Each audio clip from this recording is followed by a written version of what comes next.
Hi, I'm Wolf. Now, I was born in a leap year, and this year's a leap year. But what is a leap year? This balloon is going to represent the Earth. So, one rotation, that would be a day on Earth. But then a year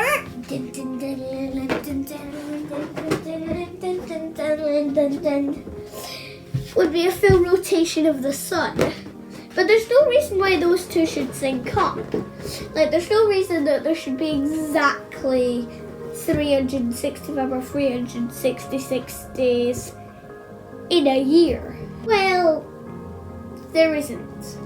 It's actually about 365 and a quarter. If you want to be very precise, it's actually 365.2425. But more on that later. So what happens if we have 365 days in a year? It started out with when people started settling down and thinking, alright, we need to keep track of this. So they tried to invent a year, and they did pretty good. They created a 365 long year.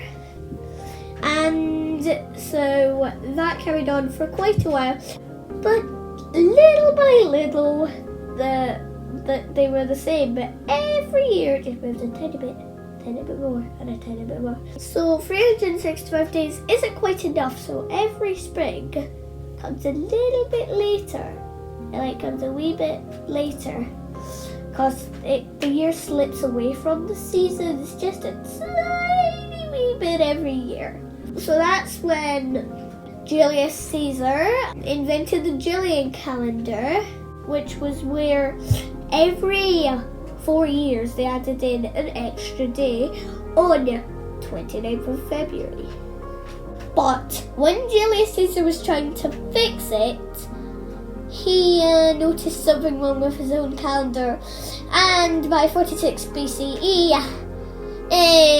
this is probably a world record, the year ended up being 454 days long to get it all back into sync. So adding one day every 4 years gets the year back into its lovely rhythm, but it ends up about 11 minutes off every single year. 11 minutes too long. Now the year's gone from being too short, not good, to being too long, still not good. So by the 1500s, it had shifted by 13 days. The year had to run away from the season. No, you're never gonna catch me. By 13 days. So then a pope, a Catholic Church pope, decided he had to come up with a new plot for a calendar, which we still use today. I use it, preferably, and it's called the Gregorian calendar. So to get the calendar back in sync, every 400 years were removed 3 days. Pluck, and pluckations. But then the rules of this new one, the rules were that if the year was divisible by 4, it was a leap year. We, added another day on February the 29th. Except if it was also divisible by 100, it wouldn't be a leap year. Except if it was divisible by 400, then it is a leap year. So if it's divisible by 4, ding, perfectly normal. If it's divisible by 100, no. If it's divisible by 400, ding. And this gets the days basically perfectly in sync with the year.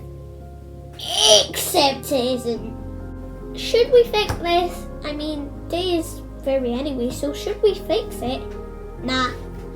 Every so often it varies about a millisecond.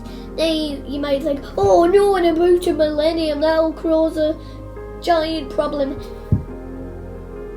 I'm not going to be here in a millennium, and I don't think you will either, so don't worry about that. I got all this juicy information from this book called Humble Pie, and if you do get it, don't be surprised if the pages are numbered backwards. Bye! See you next time.